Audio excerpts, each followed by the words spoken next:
Assalamualaikum warahmatullahi wabarakatuh. Alhamdulillah, kita tetap memuji Allah Subhanahu wa taala di mana dan kapanpun dimanapun kita berada, tetap senantiasa kita memuji Allah Subhanahu wa taala. Karena dialah yang pantas, yang wajar kita puji, karena dia adalah Tuhan seluruh sekalian alam. Pada hari dan kesempatan yang berbahagia ini, mari kita lihat kembali kajian kita tentang ziarah kubur. Yang kemarin sudah kita mempelajari bagaimana makna takziah ataupun melayat. Nah, pada hari dan kesempatan yang berbahagia ini, kita melanjutkan kembali ziarah kubur. Jadi, pada dasarnya ziarah kubur itu pada zaman Rasulullah itu dilarang. Dilarang karena takut dia di sana itu akan menangis, meratap, dan bahkan yang paling parah bermohon ke kuburan. Jadi kalau kita lihat makna daripada ziarah itu sebenarnya berkunjung untuk mendoakan si mayit, mendoakan yang siapa yang kita ziarahi itu tadi. Jadi ziarah kubur itu dengan pengertian maknanya adalah berkunjung dengan niat untuk mendoakan si mayit tadi, mendoakan yang di kubur tadi. Masalahnya sekarang ada paham yang tidak sampai tidak bisa didoakan orang yang ada di dalam kubur. Itu percuma saja, kata paham beliau. Ada paham ya, dia boleh saja, mungkin saja, yang mana mau kita amalkan silakan saja. Yang jelas Allah Subhanahu wa taala dikatakan, udhuni astajib lakum, minta kepadaku akan aku kabulkan permintaanmu. Nah, sekarang tergantung mana mau kita pegang, mana mau kita pahami, ya silakan saja. Dalam kebebasan ini, cuma hari ini kita akan melihat bagaimana materinya tentang ziarah kubur ini tadi. Jadi dengan makna seperti itulah, mau kita mana yang mau kita pegang, mau kita mana kita yang pahami, silakan saja.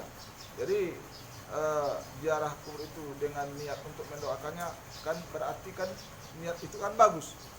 Tergantung kita sekarang. Kalau kita meminta kepada yang di dalam kubur, memang itu salah, syirik namanya. Tetapi mintalah sesuatu kepada Allah.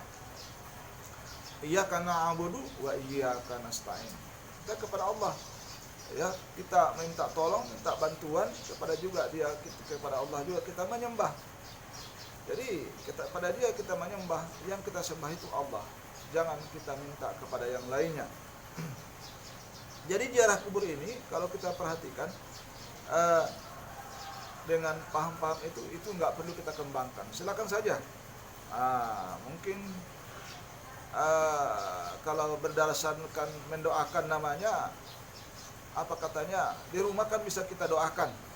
Cuma ada, kalau kita lihat bagaimana guru-guru kita, ulama-ulama kita menjelaskan, kalau kita menziarahi seseorang, berarti samalah kita seperti menziarahi dia di masa hidup dia.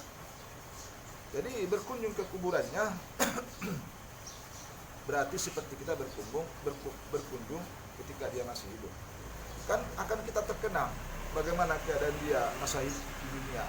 Ketika kita ziarah ke kubur, akan kita terkenang bagaimana masa hidup dia selama ini ketika masa hidupnya kalau kita ziarah kubur. Jadi mengingatkan kita kembali, orang yang ziarah ke kubur itu mengingatkan kita kembali bahwa bagaimana kehidupan dia selama dahulu. Dan pada saat itu kita berdoa kepada Allah, kemungkinan kata kemungkinan ini bukan kepastian, lebihlah terarah doa kita untuk mohon kepada Allah agar dia diampuni segala dosanya, dimasukkan ke surganya. Jadi ziarah kubur itu berarti kalau kita melihatnya alangkah bagusnya. Makanya belakangan kemudian Rasulullah membolehkan, ya, Rasulullah membolehkan untuk berziarah kubur. Dia tidak melarangnya. Maka memang pada awalnya dia melarangnya. Karena tadi takut kalau berbeda paham, berbeda niat seseorang yang berziarah kubur tadi, dan perilaku ataupun tindakannya di sana mungkin menangis luar biasa, maka sangat disayangkan, sangat ditakutkan, dikhawatirkan. Jadi kalaulah seperti itu halnya, memang itu tidak akan diperbolehkan. Maka Rasul mengatakan kalau seperti itu niatnya itu dilarang, tidak dibolehkan.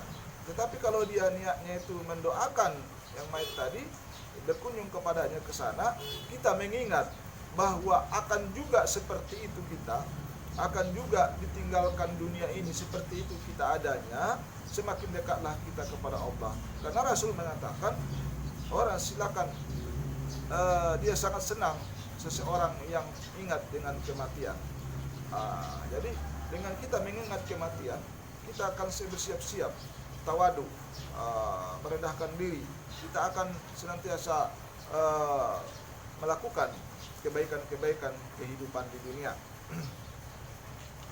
Nah, kita lihat kutip salah satu hadis Rasulullah yang diriwayatkan oleh Nasai.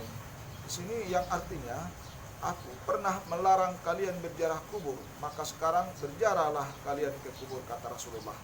Jadi kalau kita lihat hal yang demikian, berarti Rasul sudah mengizinkan, Rasul sudah membolehkan untuk ziarah kubur. Nah, ada beberapa hikmah yang kita lihat di dalam orang yang berziarah kubur. Hikmah yang pertama, kita lihat mengingat kematian. Jadi orang yang ziarah kubur itu, dia akan senantiasa, dia akan mengingatkan dia kepada kematian. Yang namanya hidup dan kehidupan penuh dengan aktivitas. Kita lihat kehidupan manusia penuh dengan kesibukan. Mau siapa yang benar-benar sibuknya dengan mencari nafkah, sibuknya dengan kesana sini tanpa arah, sibuknya lain segalanya. Apalagi sekarang dengan adanya handphone, semakin sibuklah manusia itu melihat handphone.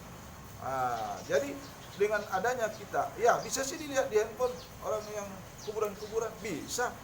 Tetapi walaupun demikian tetap ada perbedaannya kalau langsung kita ziarah ke kubur sana. Jadi dengan ziarah itu tadi, salah satu hikmahnya kita akan ingat kematian. Nah, kematian itu akan mendidik kita, mengingat kita kepada kematian, akan mendidik jiwa kita supaya melakukan ibadah semaksimalnya kepada Allah Subhanahu wa taala. Tidak lagi melalaikan. Ini karena kesibukan ini sekarang, hidup di dunia ini banyak kelalaian, banyak alasan-alasan manusia untuk melakukan ibadah itu terkendala, yang ini, yang itu, dan lain sebagainya. Maka itu semua akan berangsur-angsur. Semakin kita tinggalkan kelalaian itu, akan kita tinggalkan. Yang ada kita tinggalkan, memperbanyak ibadah yang betul-betul kita ingat bahwa kematian itu di depan kita. Siapapun tidak akan bisa lari daripada kematian. Yang namanya kematian pasti datang. Itu di depan kita. Itu semakin hari semakin dekat kepada kita. Kalau tidak kita ziarah kubur, mungkin tak terbayangkan kita di otak kita penuh dengan kesibukan, bisnis, cari uang, kerja. Itu di otak kita. Enggak lagi kematiannya. Itu harus kita sadari. Maka salah satu hikmah daripada orang yang ziarah kubur itu, mengingatkan dia hal-hal seperti itu. Berikutnya, kita dapat bersifat zuhud, menjauhkan diri dari sifat keduniawian. Jadi tahu kita namanya kehidupan tadi, kita akan semakin bisa mengontrol diri kita jauh daripada sifat keduniaan. Karena dunia itu memperdaya kita. Ad-dunya mata'ul ghurur. Dunia itu tipu daya, memperdayai kita, menjauhkan kita daripada mengingat Allah. Jadi dengan ziarah kubur itu akan semakin kita jauhkan juhud dunia itu, walaupun secara berangsur-angsur akan semakin kita bisa membedakan mana yang harus didahulukan. Akhirat itu adalah tujuan akhir yang kekal abadi. Wal akhirutu khairul laka minal ula. Akhirat itu sana adalah suatu tujuan yang akhir, tujuan yang utama. Tetapi kita, karena dia tidak nampak di mata kita, kita melalaikannya dengan beraneka kehidupan dunia. Jadi dunia itu memang membutakan mata hati kita untuk melakukan ibadah kepada Allah. Dia menjauhkan kita dari ibadah kepada Allah. Katakan saja harta yang banyak, iya, wanita-wanita cantik, iya, harta semua, kendaraan semua, ya, kendaraan, pakaian, rekreasi, semuanya itu akan menjauhkan diri kita daripada Allah. Wah, aku bisa, itu salah, aku mendekatkan kepada Allah. Ya, bagus. Bagus, kita membawa harta yang kita peroleh kepada Allah, itu bagus. Kita khawatir kalau kita jauh daripada Allah, itu saja yang bisa kita lihat. Yang ketiga, selalu ingin berbuat baik sebagai bekal kelak di alam kubur. Kita senantiasa berbuat baik dengan ziarah kubur itu, kita teringat bahwa diri kita ini seperti yang dikubur itu, maka kita akan mencari bekal. Bekal di sana menafkahkan harta kita di jalan Allah. Ya, jadi kita akan menafkahkan harta kita di jalan Allah, tidak lagi disimpan-simpan. Beribadah yang banyak, amal soleh, beramal kepada amal soleh, berbuat baik kepada sesama manusia, makhluk di dunia ini. Kita berbuat baik tidak semena-mena, menindas seseorang. Kalau kita sebagai pejabat, tidak semena-mena. Kalau kita orang kaya, orang berkuasa, tidak semena-mena. Dengan kekuasaan kita, dengan kehebatan kita, menindas orang lemah. Jadi memang tertatalah kehidupan yang bagus kalaulah kita ziarah kubur. Kalau soal ziarah kubur, itu silakan sering ziarah kubur. Bukan hanya mau dekat Ramadan saja ziarah kubur. Bukan hanya mau hari Jumat ziarah kubur. Bukan hanya setelah Lebaran ziarah kubur. Tidak, silakan pada hari-hari biasa. Karena niatnya tadi adalah untuk mendoakan si yang ada di kubur tadi. Dengan hikmah yang akan kita peroleh, akan kita mempersiapkan, kita terbayang bagaimana diri kita nantinya seperti itu. Harta yang banyak akan ditinggalkan, tidak ada guna. Kita akan hidup sendiri di sana. Yang kita kasihi, yang kita cintai, istri yang disayang, anak yang disayang, istri yang dicintai, ya, akan tinggal semua. Kita akan berada di kubur sana sendirian. Siang dan malam kita sendiri di sana. Apa yang menemani kita? Yang menemani kita hanyalah amal ibadah kita. Harta yang kita nafkahkan di jalan Allah. Kalau ada harta kita nafkahkan ke jalan Allah, itulah yang mengawani kita. Itulah yang memberikan penghidup kita di sana. Kalau istri ini kan ditinggal, tak ada gunanya. Tak ada gunanya istri itu di alam kubur, tidak ada. Tak ada gunanya anak itu dalam kubur, tidak ada. Kecuali anak itu mendoakan kita. Kecuali anak itu mendoakan kita. Ini harta yang kita tinggalkan, banyak harta kita misalnya, mereka hidup berfoya-foya, mereka hidup dengan bergelimang harta, istri bergelimang harta, istri kawin lagi dia, kawin lagi dia, kita sudah di sana. Anak, oh hebat dia menghabiskan harta kita. Jadi apa? Semuanya itu akan tinggal. Maka kita perbanyak amal ibadah kita di dunia untuk perbekalan kita di alam kubur nantinya. Marabbuka, kita tidak tahu misalnya manabiuka, makiblatuka, dan seterusnya. Maihwanuka, ya. Nah, kita buka. Itu pertanyaan-pertanyaan akan kita jawab di sana. Maka manusia itu akan mempertanggungjawabkan semua yang diperolehnya selama hidup di dunia ini. Pertanggungjawaban itu di alam kubur sudah mulai datang. Walaupun belum dihisab, di sana sudah mulai dikasih tunjuk. Karena di sana ada dua malaikat bertanya kita, harta kita dari mana itu didapatkan? Bagaimana kita, kemana memanfaatkan? Selama hidup kita, bagaimana kita mendidik keluarga kita? Selama hidup kita, bagaimana ibadah kita? Itu semua makan waktu yang cukup lama. Kemana, dari mana? Tahu kita mendapat hukuman daripada malaikat-malaikat yang ditugaskan Allah. Tugas malaikat itu, mereka sangat setia untuk melakukan tugasnya di dalam kubur. Luar biasa. Karena itu sangat menakutkan sekali. Karena itu mari dengan ziarah kubur, hikmahnya salah satunya akan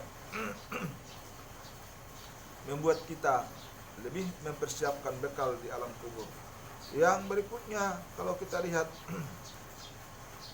adalah mendoakan si mayit agar Allah Subhanahu wa taala mengampuni segala dosanya. Jadi di dalam kubur itu hikmahnya di dalam kubur. Ziarah kubur itu hikmahnya mendoakan si mayit agar si mayit itu diampuni Allah segala dosanya. Kalau dia sedang tersiksa, diampuni Allah diberikannya lah surga, taman surga, diberikannya lah alam kubur itu sebagai alam yang menjadi jawaban yang bagus, menjadi suatu balasan yang bagus. Itulah kajian kita yang terakhir, bahwa adab ziarah kubur itu, untuk berziarah kubur itu memiliki adabnya. Yang pertama, kita mau berziarah niat dengan ikhlas. Dia ikhlas karena Allah, jangan yang lain-lain. Sesampai di pintu kubur kita mengucapkan assalamualaikum ya ahlul kubur, fa inna insyaallah bikum lahikun. Keselamatan semoga tetap bagimu wahai ahli kubur, dan insya Allah kami akan bertemu dengan kamu semua. Ini doanya. Kemudian tidak banyak bicara mengenai urusan dunia di atas kubur, tidak banyak. Itu nggak boleh, adabnya itu. Berdoa untuk ampunan, kesejahteraan mayit. Diusahakan tidak berjalan melangkahi kuburan. Jadi melangkahi kuburan itu tidak boleh. Karena banyak kuburan itu langkahi saja, udah matinya ini, udah nggak berdaya lagi, langkahi saja. Itu nggak boleh, nggak boleh adabnya demikian. Nah, itulah sebagai pembelajaran kita hari ini. Dalam pembelajaran ini semoga kita mengambil iktibar, mengambil